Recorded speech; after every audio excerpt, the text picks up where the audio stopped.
So I'm hoping for intro music we can fix the issues we've had. I know the guy that directs this thing, Mr. Thomas Murray, is here. So hopefully instead of bagpipes, we get some let's get some Irish tunes. I know bagpipes fit into the style, but we're going to talk a little bit about Boston today. So You want welcome some to. Irish? I I got you. want something fun. Give me something fun, but don't overlay it on our intro. Do the whole logo music, then we'll go into this. So, I got welcome you. to Wings on Katella, the podcast that covers the Orange County professional sports teams, not isolated to the Anaheim Ducks and the Los Angeles Angels. I am Taylor Blake Ward, managing editor at the Sporting Tribune, and alongside we have our usual guest. We're missing Jack Janes, our beloved Jack Janes, but we do have Zach Kavanaugh, who covers the Anaheim Ducks for the Sporting Tribune. You can follow him on Twitter at ZachCav, ZachCav. Zach, how are you doing, pal?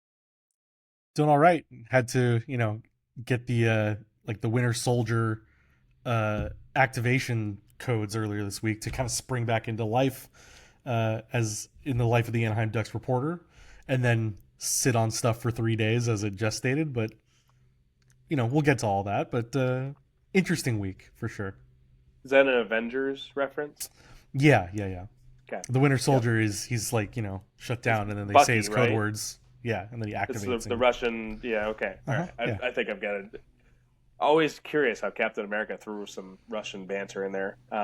Also, Nazi communism, whatever. Carrying on, Thomas Murray is here as well. You can follow him on social media at Thomas_L_Murray. He covers the Angels and the Ducks for the Sporting Tribune, among his other many high-end qualities. Thomas, how you doing today, pal? Hey guys, I'm doing good. Please ignore the smoke detector in the background if that picks up. Zach, I understood what your reference was, so don't worry. Insert I know. Captain America meme. I understood that reference. Yeah. Yeah, I was like, I love my Marvel movies. Also, I want to just, before we go into anything, I want to date back to the last episode you guys did 2 weeks ago where I was absent. I too am a Star Wars fan, so I got you, bud. Scale of 1 to 10, pal. 10. Wow. Yeah, I love Star Wars. But I've been kind of bad on watching a lot of the new shows. There's just too much crap out now. Indiana Jones. I'm an Indiana Jones guy. It's in the Lucasfilm family. Yep, there you go. See, that's why I went that direction. It's a cousin.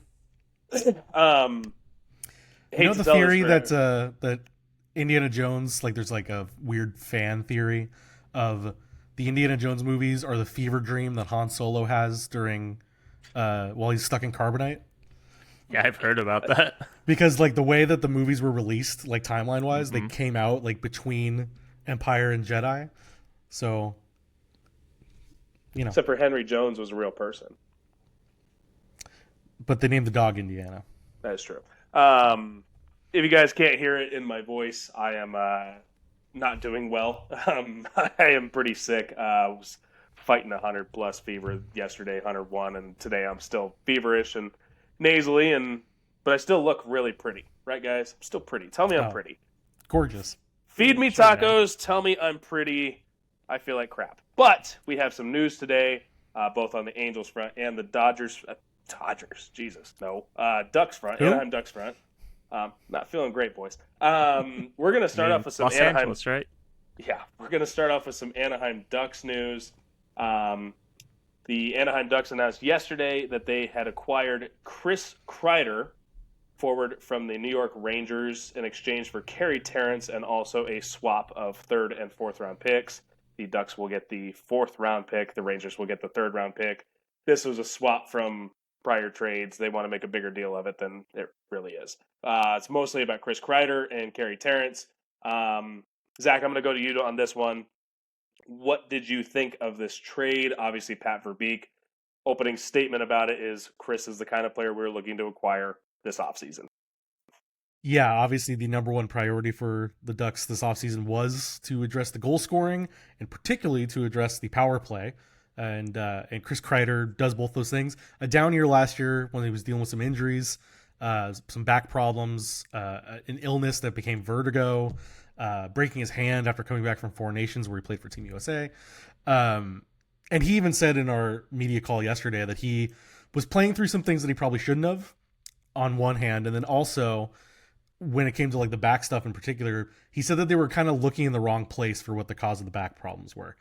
And in addition to all the injury problems, the Rangers were interesting to cover for people last year. Just a drama-filled season for them. One part of that drama led to Jacob Trouba coming to the Ducks last December, and so now the Ducks continue their business with the Rangers and help them alleviate some cap space while addressing their own needs. When it was first breaking on Tuesday that there was talks that there was a deal potentially in place, I was concerned only depending on what the return or what the price was, because I think Chris Kreider is a valuable player. He is big. He is fast. He is somebody that knows how to score in the tight areas around the net, something that the Ducks lack and something that the Ducks need on their power play in a big way.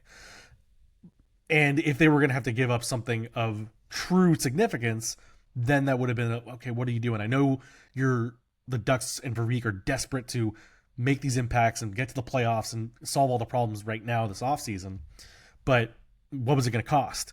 What does it cost is ultimately a potential NHL third liner in Carey Terrence. Like, he's a guy that's slipped in his junior production over the last couple of years, played for Team USA at World Juniors. I think he scored a goal or two and helped them win another gold medal, but he had slipped in Erie. He, at best, was still kind of projecting to be maybe a second liner at best. And even then, he's a few years off. And so to have that be the only player moving is actually kind of a good deal of business here by Verbeek, because I think if you kind of negate the draft pick swap and a mid-tier prospect in Terrence, if you were to say we're going to sign Chris Kreider this offseason to a 2-year deal, 6.5 per, I think that's a pretty good deal. And I think this works out for the Ducks in the long run of what they want. And it still gives them plenty of cap flexibility going forward, because there's still $32 million in cap space. And he's a guy that will come in, know plenty of guys on the team as the Ducks are starting to collect ex-Rangers. He works out with Trevor Zegras in the offseason. I think there's a better fit there than I had initially thought when the trade was breaking on Tuesday. And the business of it all, I think, works out in the end for the Ducks. Yeah, as I look at Carey Terrence, I can't get the exact stats here, but last year, 45 games with Erie in the OHL, 39 points. Mm-hmm. Has never had more points than games played in the OHL, which, respectfully, that's going to be a high-end player that does that. But you do want to see something close to the games played total being near your points total when you are a frontline third round draft pick is a pretty high draft pick. Looking around, I'm going to assume this is not a quote unquote top 10 prospect for the Anaheim Ducks as you look through San Diego and the juniors. So, price return value, Carey Terrence, respectfully, probably a bottom 6 forward projection.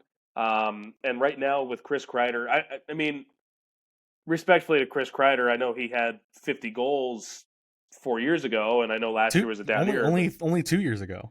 2 years ago? Yeah. I thought it was 21, 22. Maybe it was 3 years ago, but yeah, it's either way. I mean, I just don't. Chris Kreider is no longer the 50-goal scorer. He did score 22 goals in 68 games last year, which is impressive. You need someone to find the back of the net. We've been saying it for so long. You need someone to find the back of the net. If Chris Kreider provides, what's the payout? Zach, what's the payout on contract here? 6.5 per. 6.5 per? Yeah, they're taking on the full freight. So what's the goal total expectancy that you would expect from Kreider and you don't know where he's going to play on what line, but Thomas, maybe you have an idea on this. I'm thinking 25. I'm thinking 25 is a big round number and a target you'd like to see Chris Kreider hit next year with the Anaheim Ducks. Yeah, I was thinking probably 25 to 30, somewhere in that range. I like the move, though. I mean, salary don't move by the Rangers. The Ducks are going to take 13 mils, Zach was just saying, for the next 2 years. Guy that's, had 70 plus points in 23 and 21, 22, those seasons. And he had 39 goals in 2023, 52 in 2021. I mean, just good, solid veteran guy to have with this team, and someone that's had a lot of experience, has played a lot of meaningful hockey games. I didn't really know about the Trevor Zegras connection until I saw Zach's tweets yesterday, and I was like, oh shoot, okay. So I mean, he's probably gonna fit in right away to the locker room and everything like that. No, I really liked it though. I think this is the right step in direction for them, where they're heading. Kind of sets the tone of what this offseason will be for them. So I mean, just kind of stay tuned from there. And going on this, totally lost my thought. Oh, Zach, did you talk to Chris via Zoom yesterday, or did you guys have a meeting?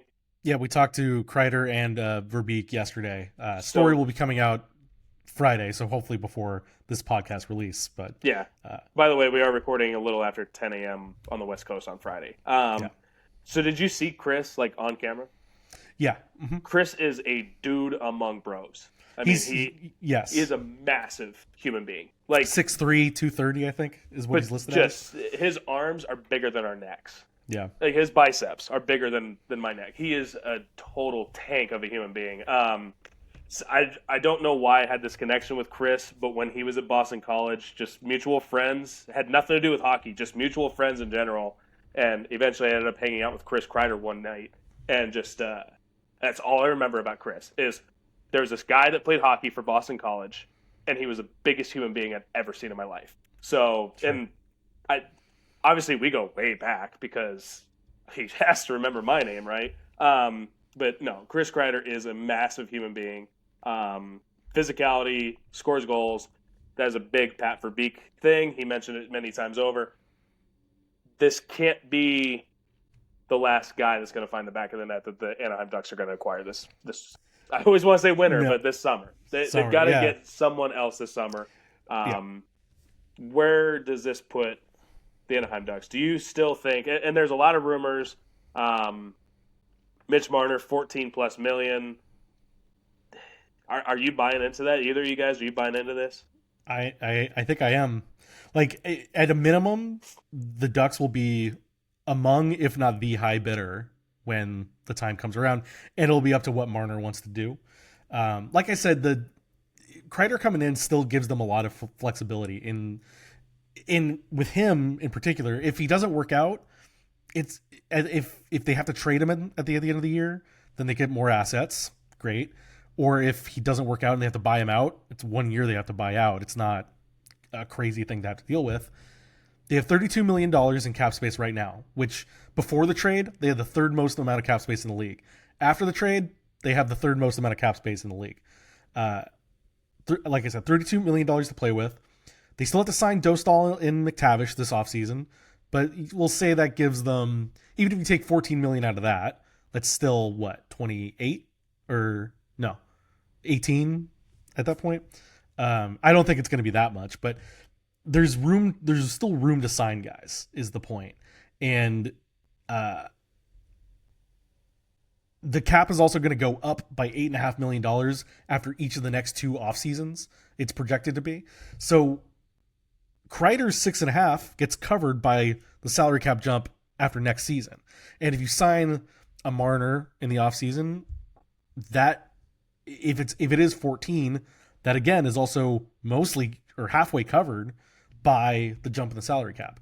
So the Ducks have the room to maneuver. The Ducks have the room to offer the most they can to some of these guys.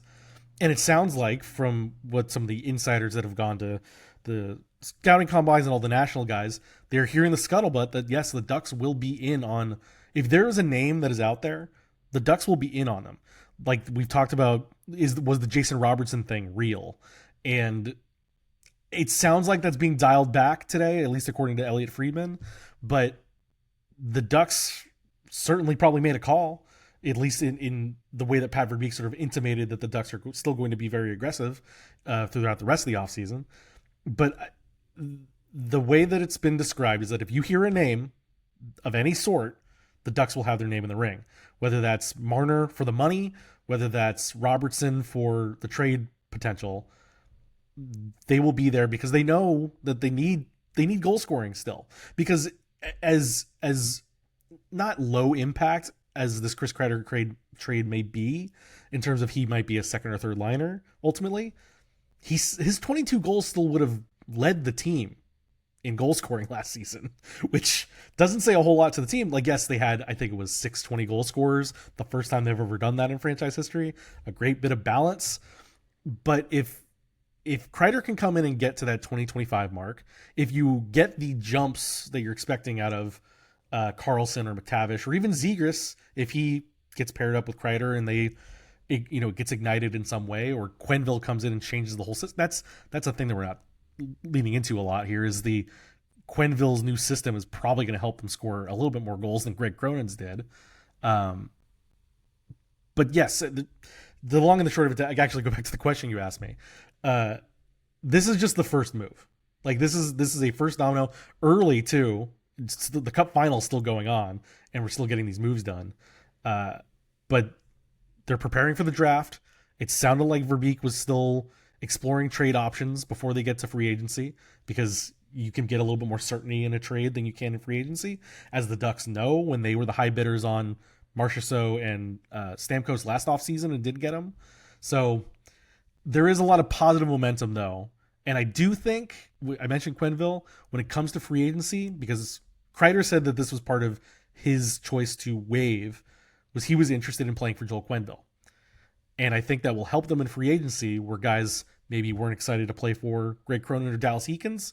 Well, now you can go to Mitch Marner and say, hey, we're going to pay you the most money anybody can. You're going to be the number one guy on the team, and you get to play for a veteran Stanley Cup winning coach. I think they have a good sell point if Marner doesn't want to go to a contender right away. Something I'm thinking about with Kreider and others. And Thomas, I'm going to go to you for this one. I think of Kreider in all these 30-goal scoring seasons, and they come at his early 30s. He's 34. Does that sound right? He's 34 now. Mm-hmm. So from age 30 to 31, he was averaging 30-plus goals with ease. But also he was playing with guys like Artemi Panarin, Mika Zibanejad, Vinny Trocheck. I guess Alexis Lafreniere kind of picked up. Wasn't a great number one overall pick, but started picking up in time. Also had offensive defensemen that were assisting him, Adam Fox and Keandre Miller. Thomas, when I'm naming these names off, these are superstars. These are stars that are some of the best in hockey. Respectfully to Mason McTavish and Trevor Zegras and guys like this, he's not going to have the line mates that he had in New York. So do you see Chris Kreider needing someone like Mitch Marner or a superior player to what the Ducks currently have? Or do you think the Ducks are going to be able to grow into this system and produce the way that New York did? I mean, I think every team would need a better player, because why not, right? I mean, here's the thing. Even if they somehow miss out on any free agents this offseason, I still think we're going to see other guys take leaps. It just because, as Zach was saying, Joel Quenneville, I think he's going to make this offense so much better. I think this team is going to be a lot better than they were last year. I think they're going to score more in general, and just keeping it from the main guys, Cutter, Zegras, Leo. I think they're all going to evolve their game. And I think with Kreider, it's going to create more opportunities for him when these guys start taking off, just because teams are going to have to figure out ways to keep the puck away from these other, three guys. And yeah, I mean, that's just kind of the gist that I got, is just, I think I think with or without a superstar around him, I don't think it's really too much to worry about, just because I think the team is going to be better overall. And I think the thing to jump off of too, just to kind of reiterate, the number one thing not maybe the number one thing, but the number one thing for me was his power play proficiency. Like, he is even last year when all the analytics were down across the board for him, his power play driving, his metrics on the power play were still positive. They were still up. And that's, we lamented day after day, week after week. And Verbeek said it to us again in his printed statement and in our conversation that just how bad the power play was. I don't think it'd be understated just how bad the special teams were for the Ducks last season. So you put a guy like him in the net front, which like it drove me nuts to watch the power play go and everybody continually like spread out, and then they leave the middle wide open and there's nobody around the net to do anything.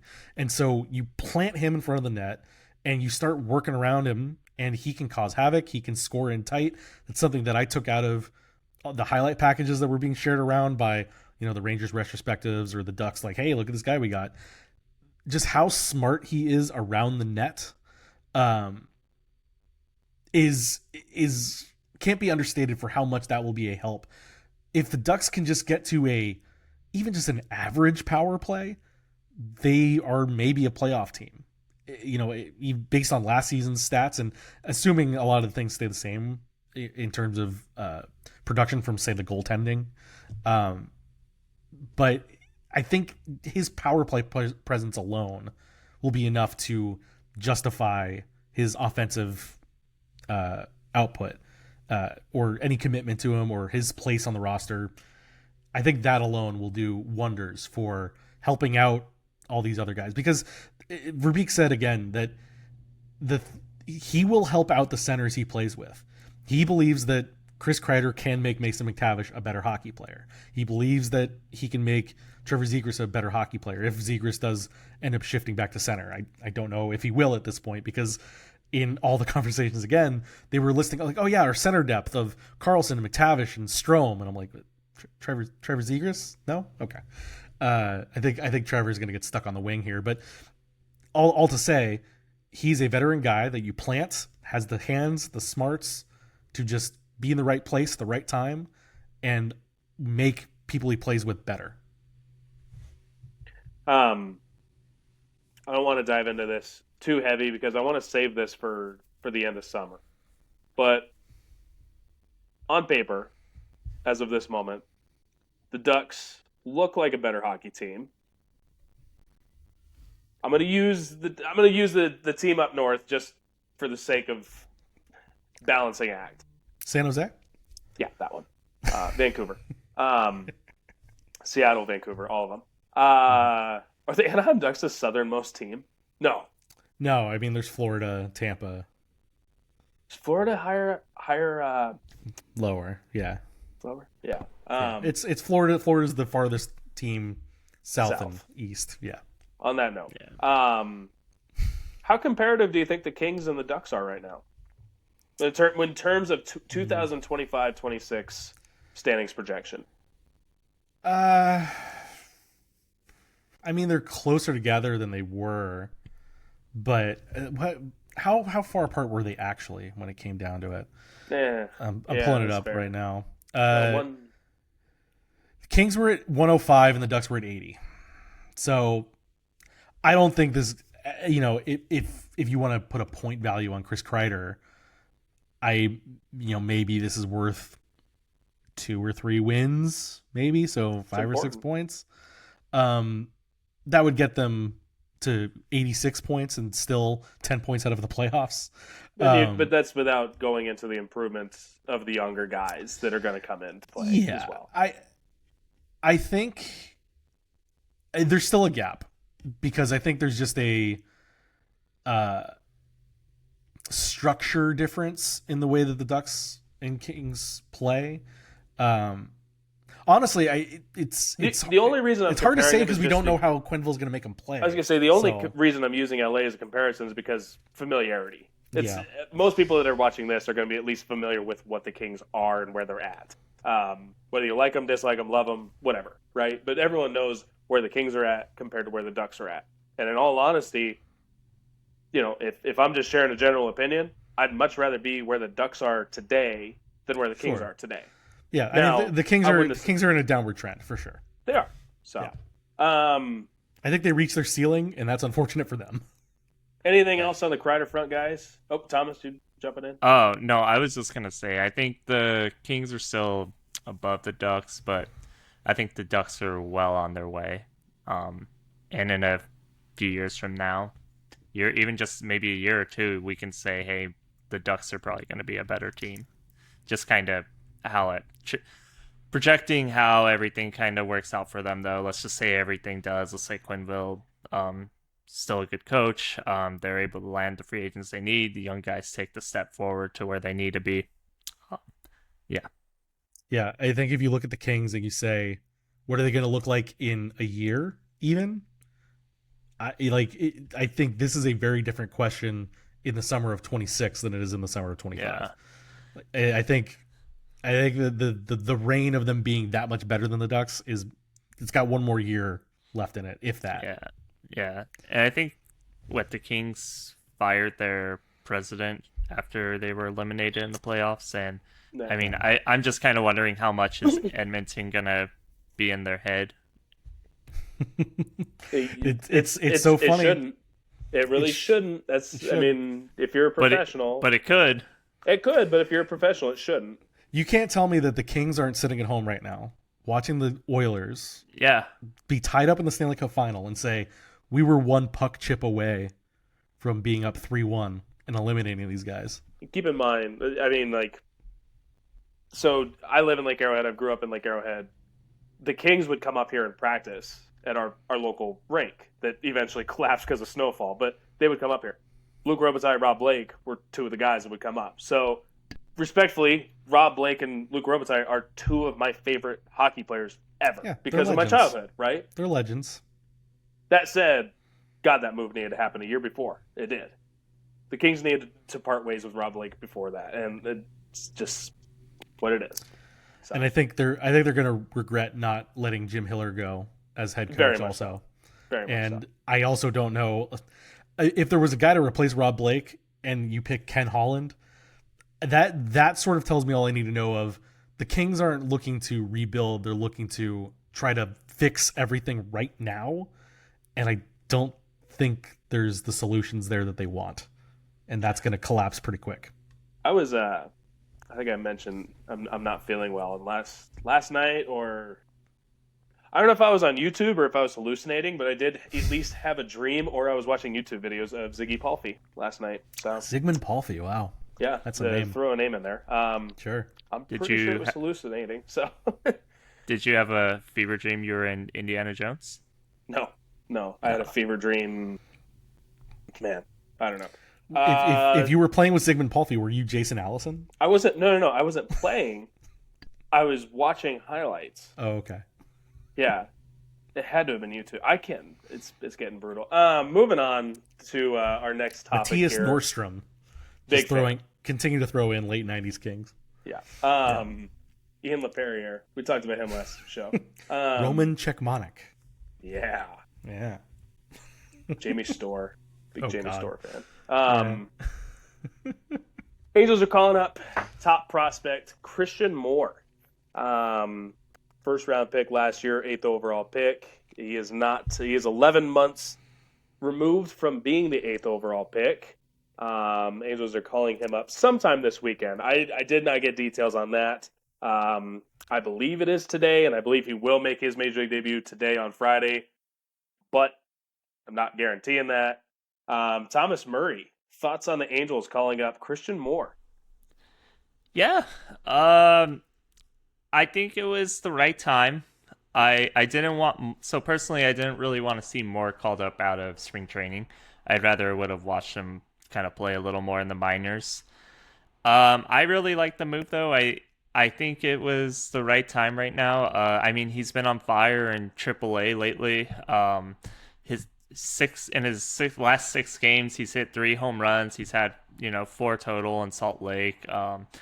OPS is .999, 350 batting average, and he's had 9 extra base hits. I think it's the right move for them, especially just kind of what I know about Ron Washington and some of the conversations like we've had with him is just, he's always kind of told us like the only way you get a team ready, you get a team better, and you make them good is they have to play together. And I think where they value more is one of those future core pieces, where we're starting to see guys like Zach Neto and Nolan Schaumburg kind of take off now. And I think getting more in the mix, of having him play alongside Neto, Schaumburg, in that infield along with Ohapi, it's just another stepping stone in the right direction for the Angels and creating their foundation, their core for the future. Yeah, I know. I really like the move. I was thinking about. I'm a little iffy on it, and the reason why I thought he was going to get called up last late August, September Yeah. after the draft, and the reason why is his confidence was through the roof. He was hitting with bleeding just confidence. He was off the charts, incredible. And when you get a kid like that and you send him to the majors for only a month, it really can benefit him because even if he doesn't go out there and hit 200 the Mendoza line, it's okay because he's only there for a month, right? So long as he gets the reps and gets the playing time. Right now, he has to do it. You can't send a kid back.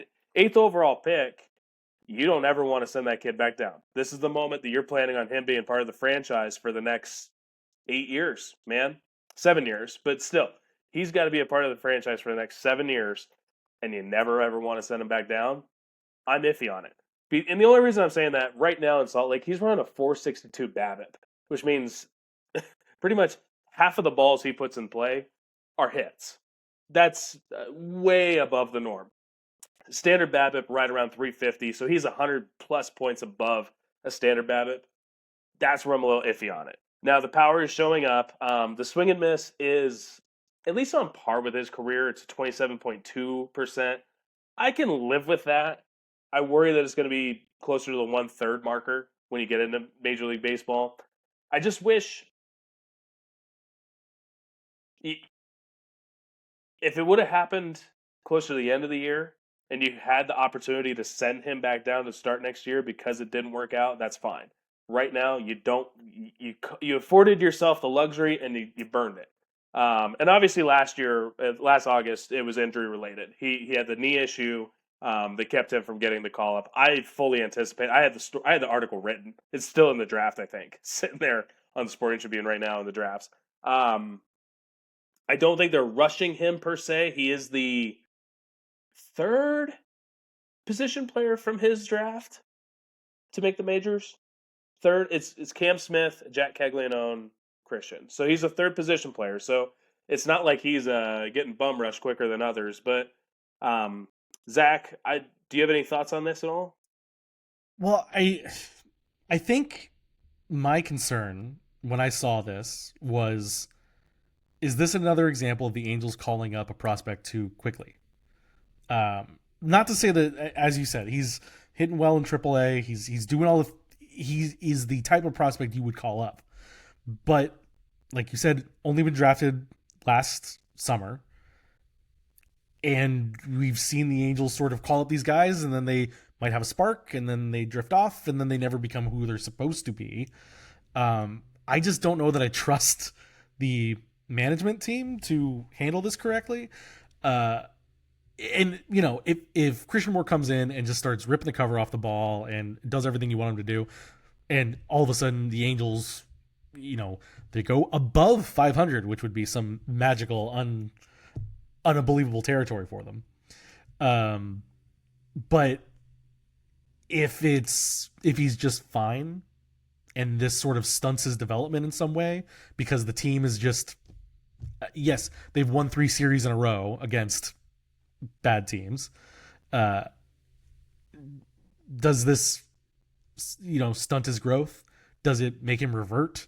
Is it a problem? I just don't trust what the Angels have done with some of these prospects over the years to make it work out. Maybe he's a special case, and the Angels all of a sudden they're 4.5 back from first place, and they're going to be playing another cupcake team over the weekend in the Orioles. But I think a real test of what they're going to be and whether or not he can hang is next week, right? the 4 games against the Yankees, 3 games against the Stros to try to get back into that division race. And if you can't do that, then what happens if we go a couple weeks and it's like, yeah, he's all right? Do you send him back down because he's just all right? Like you said, he's a high level prospect. Do you keep him up because you have to keep him up? What do you get into this weird middle ground decision of what do we do with him if he's not tearing the cover off the ball? Breaking down a few of your things. First off, Angels 1 game shy of 500, man.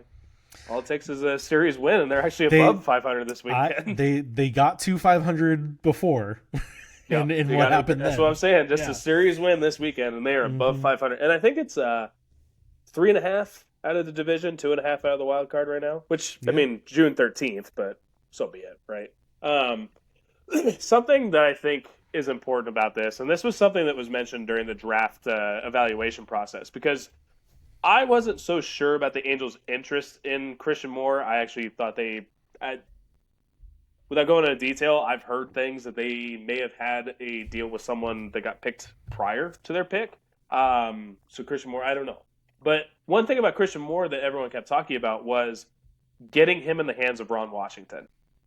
If Ron Washington really is your infield guru coach, right? A guy that struggles with infield defense, because I've said it pretty openly. I think Christian Moore should move to left field. I think he should be an outfielder. I think you just move him to left field, everything like that. But if you believe he's going to play on the dirt at second base, get him in the hands of Ron Washington quickly. And that was a big thing about spring training. That was a big thing about all of this, is at least get him in the hands of Ron. And that's where it is. Secondly, Angels' second base production right now, I don't have it in front of me. I'm sure Jack James would love to jump in on this, but it's probably bottom 5, if not the worst in the majors. Second base production. So it doesn't really matter what Christian Moore does. It's probably going to be better production than what they've had recently. Whether that's Kevin Newman, Tim Anderson, Kyron Paris for a while obviously was outstanding, and then it fell back down to earth. So I'm going to say Luis Rengifo hasn't been very good this year.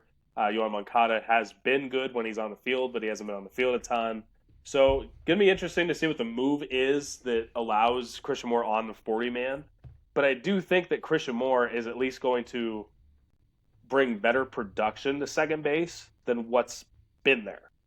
Now, and we're talking about a team that's simmering around 500. If your second base production, if everything else stays on par and your second base production moves up, hey, who knows? Maybe this is a 500 team. Maybe. I don't know. But I guess that's sort of my point, is like, what is the goal then? Is the goal to be all right?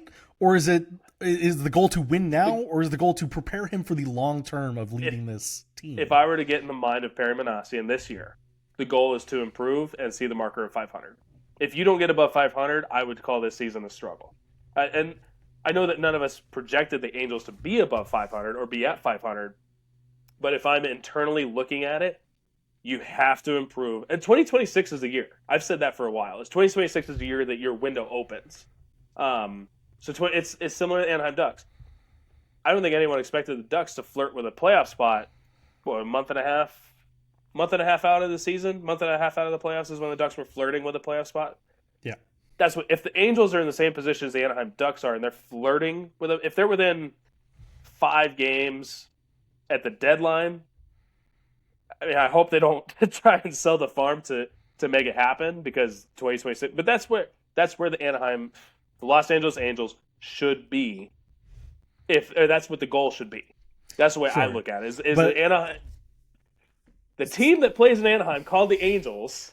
I'm sick. The boys. Anaheim Baseball Club. Yep. Yes. Angel Stadium of Anaheim. If I had an internal goal, I would want to be flirting with a playoff spot at the deadline. I would not make a move at the deadline to do anything. I would still target 2026 as my deal, but that's where I would be. But this is kind of what I was saying though, in a Ducks terms.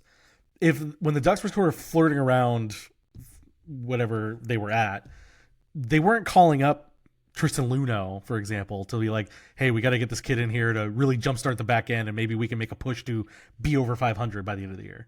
Like, they kept him down to develop. Is Christian Moore is the only place for Christian Moore to develop at the major league level, I guess, is kind of the question that the Angels have to answer right now. And that's where I would say I disagree with the call-up.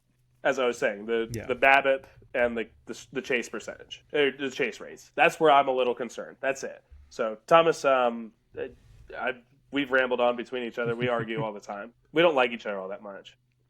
It's a Scottish thing. It's because you don't like Star Wars. That's got to be it. That's it. These are the I Star didn't Wars. like Star Wars. It's just not like my favorite. It's not really high on my list. Sorry, where are we going with Thomas? What was the question though? Just any thoughts yeah. as we've been arguing here about whatever. I mean, here's the thing: you're gonna see him struggle. That's the reality. It's gonna be I feel like he just needs to get a look at Major League pitching, and reality is he might get sent down at some point in the season. That's very likely. I'll name a guy was sent down the year he debuted, Mike Trout. And next year he came back up and he was a whole different player. I think Christian Morrow gets sent down at some point. I don't think he's gonna necessarily explode in this offense and, just take off and become rookie of the year or something. No.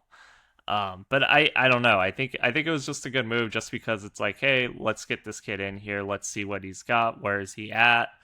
Ron Washington gets a better look at him defensively, as you mentioned, Taylor. You're able to kind of see where do you need to work him at, and who knows, maybe they will consider a move to the outfield for him at some point. But I think just letting him hit low in the lineup, in the bottom 3, 7, 8, 9, somewhere around there. Let him experience the major league pitching. Let him be around the team for a little bit. Let him learn. And I mean, I think once he gets a taste for it, it's only going to make him hungrier. And, whether he goes down or not and he comes back up, I think it's just going to be so beneficial for him just learning and growing. It's like, okay, these are the things I need to work on. How can I do it? And go from there. Yeah, some of what you said there, I think, is kind of key for me looking at this. And I think this is whenever he gets the official call up and, and the reporters can actually ask Ron or Perry about what the idea is.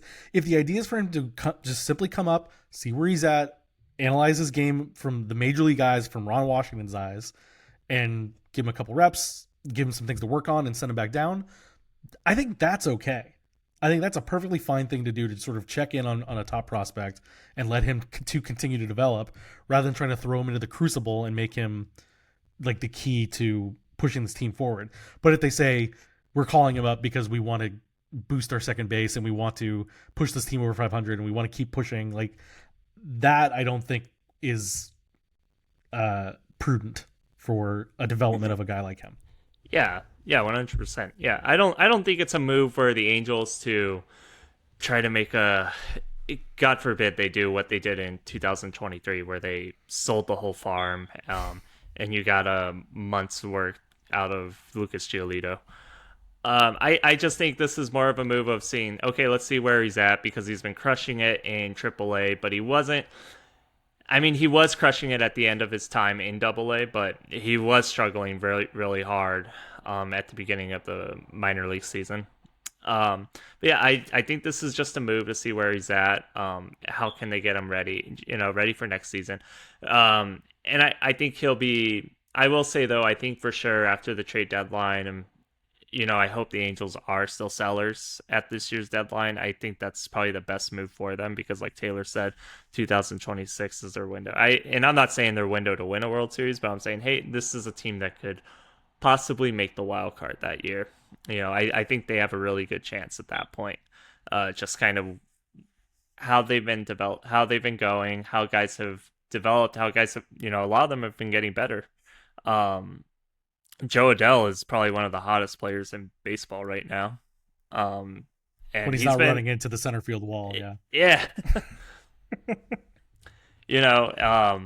But he's found consistency the last month, for example.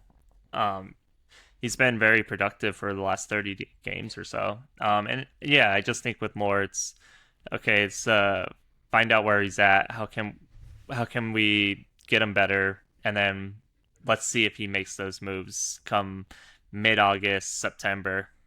And I would expect him to be an everyday second baseman at the tail end of the summer. Yeah, going on a few things you said, I agree. 2026 is not a World Series window by any means. It's just contention. It's contention of being a playoff team, which is really what you should be every year. But the Angels need it desperately for next year. Um, I can't agree with you guys on the fact that if you're calling up what you've projected as your future, you know, your eighth overall pick, right? Your future of the franchise, you can't send them back down. You've put yourself in the See, hole of that's what I worry about. right, Yeah. and that's what I'm saying is you've put yourself in the hole of this is the next 7 years of second base production or wherever you play him. This is our hitter at second base, left field, wherever for the next 7 years. You can't send him back down. And when you talk about hunger, I talked to Christian right before spring training. Man, the kid wanted it. He wanted to be in the major leagues like the day before he broke camp or showed up to camp with the spring roster. He was ready. This kid is so hungry for the majors, and I'm not going to deny him. He's talented. I don't deny the talent is there. I just wish that I don't think his development's done, and I don't know if the majors are the right place to be doing the development that he needs when it comes to defense and when it comes to the chase, because he's going to see better pitching than he's ever seen in his life. And he's the one that I think that's the coolest thing is Christian's the one that identified this himself. I can't remember who he was talking to, but it was an interview, and he was talking about they were asking about the difference between SEC, where a ton of talented players are, and a ton of talented pitchers, between Double A. And he says, in the SEC, even the best pitchers, you can sit on either a fastball or a breaking ball or a changeup. You can't sit on any of those three when you're in Double A. And he says, so the majors, it's only going to get harder and harder. So you have to have, not only do you have to have a great approach, but you have to be able to adjust, and you have to be able to do all kinds of things at the plate, in the box. So Christian's very well aware of what he needs to work on, but he was talking about Double A pitchers compared to SEC pitchers. Now he's going to be talking about Major League pitchers compared to Double A, Triple A pitchers. I think this is going to be a monstrous jump for him. I'd like to have seen his development last a little bit longer. I would have liked to have seen the development last a little bit longer, and then at some point you say, okay, this is it. This is where the start of 7 years and a long road together is going to be, and that's where I'm at with it. Would you have preferred to have seen him after the deadline? Sorry, boys. Yeah, I think depending on what was going on, I mean, that's the other thing is what was he learning? That when I was thinking about last year with Double A, what was he learning? You know, he's out there hitting 400, 500 with a home run every other night kind of thing. So what was he learning at that time? Other than just he's super confident. He had to find the failure somewhere, and he found them early this year. It's just, is he done learning in Double A or Triple A? And I don't think he is. So that's where I would say, as long as he's continuing to learn and there's a point where he doesn't need to learn anymore, like Caden Dana should never see Double A again in his life. He was learning nothing at the end of last year in Double A. That's why you have to send him to Triple A, which they've done this year. I know that I don't get it. I know reports are down. He's the same guy that he was last year. It's still really good. I don't know why people are down on him. I think it's stupid and ridiculous. But PCL. Well, no, they look at. Well, I'm just saying he might be a victim. On paper he's got a 5 ERA. People don't understand that's like near the lead of the Pacific Coast League, but whatever. Yeah. On that note, I just I wish there was more development for Christian, and that's the way I would lean on it. But yeah, if it was after the trade deadline, it wouldn't bother me as much because you'd still have that time frame where you say, okay, we have 2 months to work with him, and if he doesn't do well with those 2 months, he gets to come into spring and re-earn his job instead of, and that's when you can say, yeah, we're going to send him back to AAA at the start of the next year without there being the deterrent. This year, he shouldn't go back to AAA. He should not, from a political perspective of baseball, he should not go back to AAA. Now, he might need to, but by the political standard of how you treat prospects and how you treat the future of your franchise, you can't do that to him. That's the way I look at it. Yeah, no, I agree. I like it's a weird place they're going to put themselves in because I think it would be beneficial to be up here for a month, analyze them, then send them back. But like you said, that's a hard thing to do, especially if you guys have obviously talked to him more than I have, but do you think that would, like, for as motivated as you said he was at the beginning of the year, would that turn him in some way against like what the franchise was doing? I think Christian's a smart enough kid. I think Christian's self-aware. I think he's actually way more savvy of how baseball business works because of. I think Tony Vitello was good for him at Tennessee. I think Tennessee does a good job of prepping these guys for professional baseball, and not only the what it takes to do well in professional baseball, but also the political nonsense that goes with it. And that's what this is a little bit of political nonsense on the baseball side.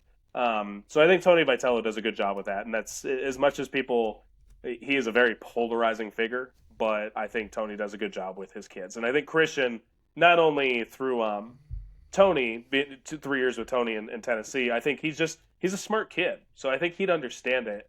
And I don't think it would take away any motivation by any standard. But at the same time,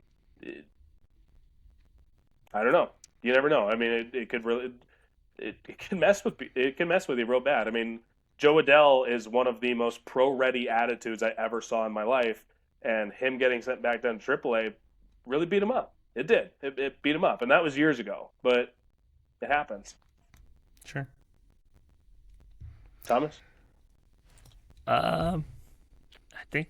I mean, yeah. I get what you're saying, but I mean, I think you just have to be honest with them too when you call them up. That like, hey, there's probably a chance that you might get sent back down. Just don't take it personal. You know, if this is what I think it is, just them wanting to take a look at them. You know, I think you just have to have those honest conversations where you just tell them, hey, like, there's a chance you might get sent back down. You know, this could just be us taking a look at you, but that's okay. You know, just let them know that, hey, you're still part of our future and this is where we're headed, and we just want to see where you're at. Especially, you know, again, the defense especially. If he's good enough to play second base at the major league level, if they see that the skills are there, or if they need to decide, hey, maybe we need to try him out in the outfield, and then maybe you try to make Kyron Paris that second baseman of the future, or somebody else. Put Joe Adell at first. But I think what you said, the honesty and transparency, it will be the most important thing for both Christian and for the fan base to temper everyone's expectations about what this is supposed to be. And the biggest thing with Perry Manassian when he was hired among the industry, right? You ask anyone about it, his communication skills were the number one thing that everyone mentioned was he's a great communicator. So time to prove it, right? Time to prove it. Sure. So, Taylor, I'm hurting, yeah, buddy. I'm sorry. I know. I'm gonna one closeout topic. College World Series this weekend, man. It is. I'm excited. Do you have any thoughts? UCLA versus Thomas Murray State. You know, I saw a lot of UCLA the last couple of weeks. What are you cheering about, Mr. Long Beach? Thomas Murray State. Yeah, Murray State. Long Beach. We're in the. Oh, we're in the basement. Yeah. We're at the renovated San Pedro Pier. Yeah, both Long Beach and Fullerton, man. Ugh. Cody Del Vecchio being back is going to be a big boost for UCLA. I don't think they're going to compete with LSU and Arkansas. I don't think anyone is. I mean, they're so good. They're so good, and they're so deep. That's the other thing is when your Sunday starter is as good as everyone else's Friday starter, it's going to be tough to match up. So I think Oregon State is going to be really – if I'm going west, Oregon State looks great, especially with the way Trent Carraway's been swinging lately. You asking for a winner? You asking me for a winner, or you asking me for – Sure. What do you think? I think Dave Van Horn finally gets one, man. I do. I think Arkansas this year, their pitching's stacked. I think I'm going to go Arkansas. I really am. I think they're good. UCLA looks good. Rock Chalowski, That's the number one pick next year for me, man. He's so good. He's so good. But I think I'm going to go Arkansas with it. I think they're at that point. I really do. Razorbacks. Yeah, LSU looks really good. Oregon State looks really good. I'm going to stick with Arkansas, though. Yeah. What about you?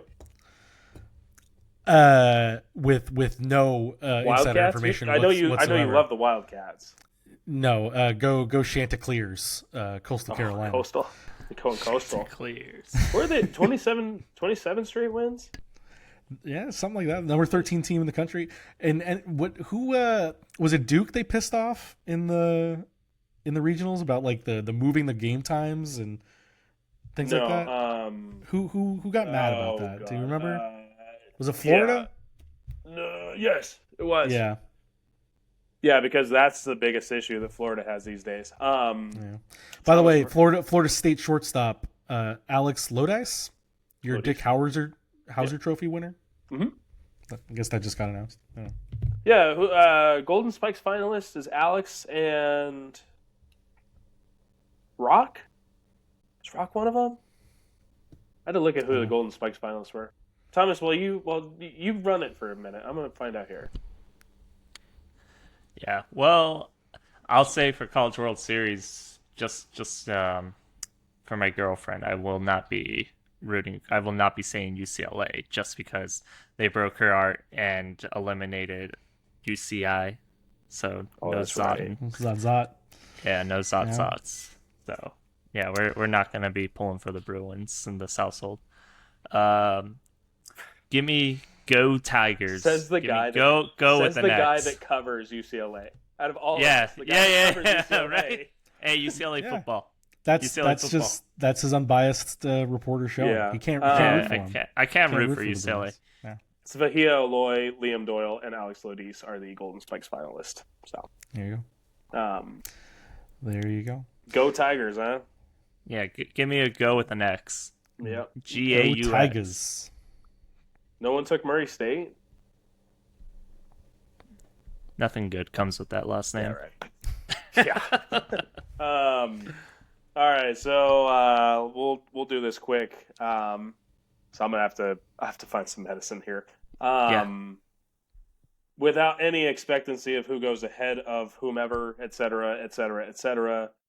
Who do the Ducks take at 10? Who do the Angels take at 2? Zach Kavanaugh.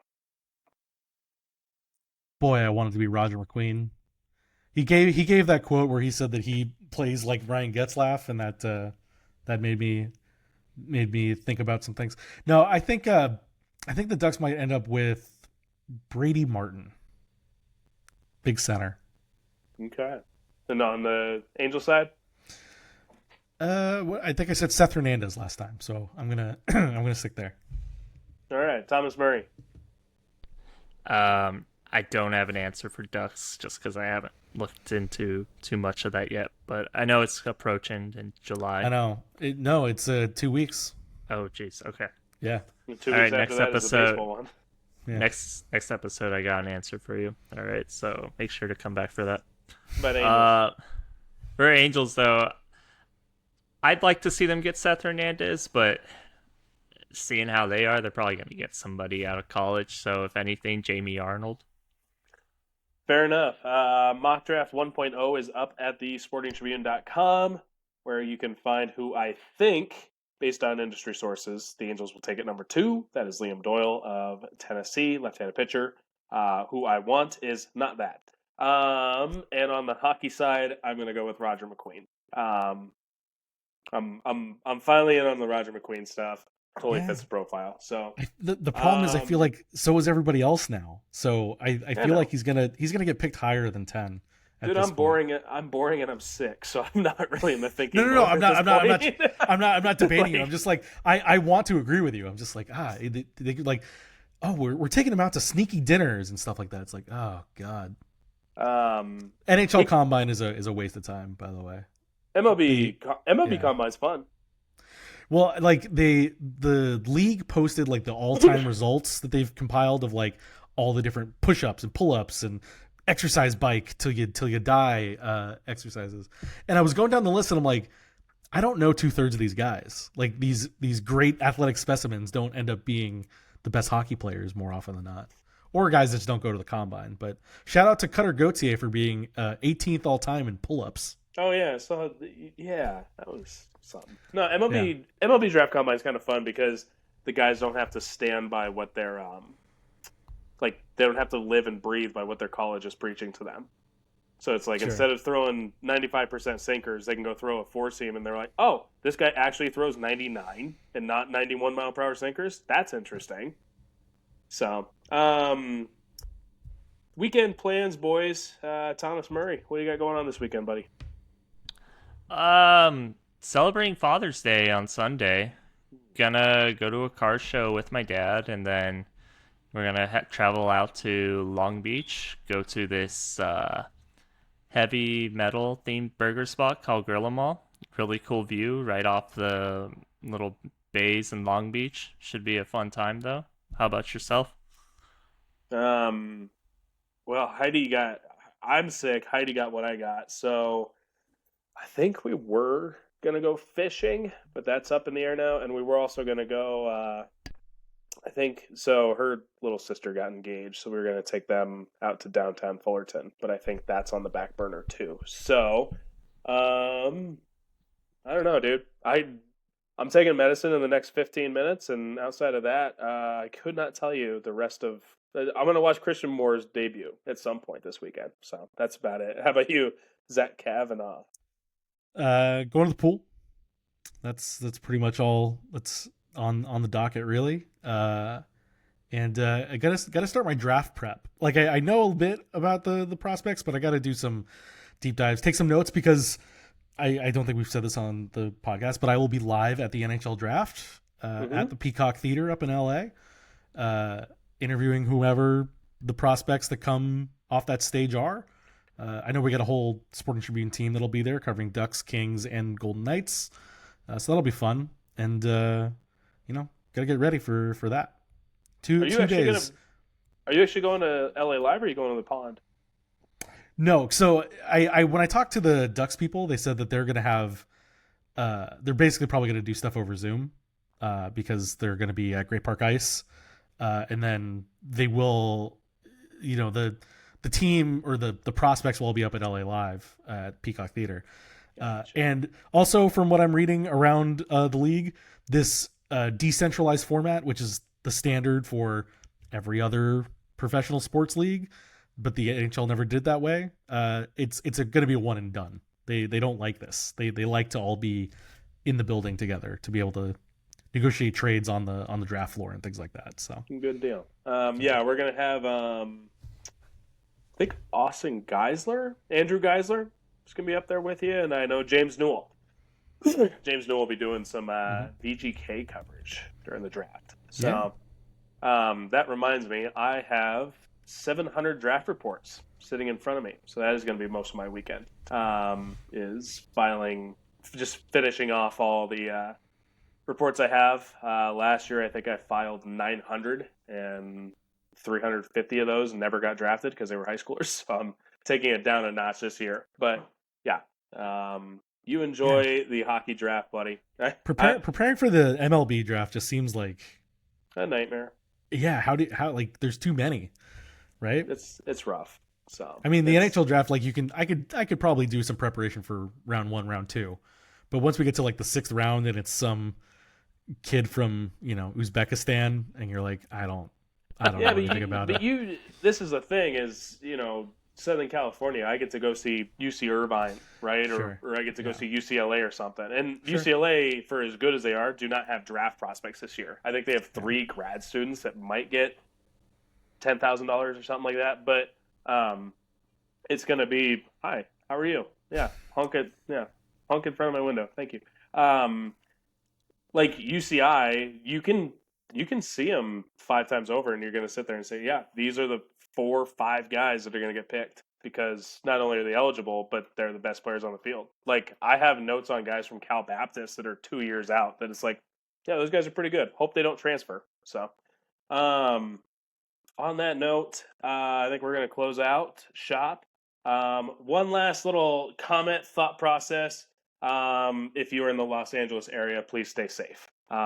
Is the only comment we'll make on that front. But just please stay safe no matter what you are doing this weekend. So on that, you can follow me on social media at Taylor Blake Ward. You can follow Zach Kavanaugh at Zach ZACHCAV, and you can follow Tommy Lee Murray at Thomas_L_Murray, and you can follow us all at the Sporting Tribune. All of our work is there at Sporting Trib on socials. Until next time, you guys have an awesome weekend.